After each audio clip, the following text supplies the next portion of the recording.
Before we start exporting our imagery from fireworks, it's important that we launch Dreamweaver.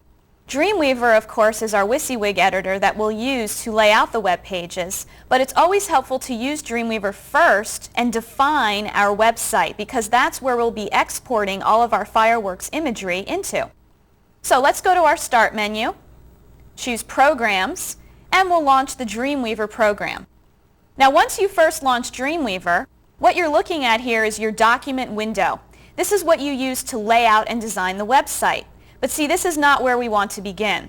Where we actually want to begin is by defining a website in this program. To define a website takes about 5-10 seconds of your time. It's very simple and a very important step. Let me draw your attention to the Site menu. If we access the Site menu, you'll notice there's an option called New Site. Choose it because this is how you'll define the new website that we're going to create.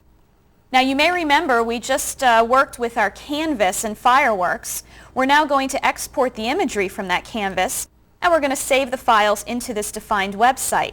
And the name of the website that we're working with is a website called The Times. So in the site name field, we're going to give our website the following name: The Times website.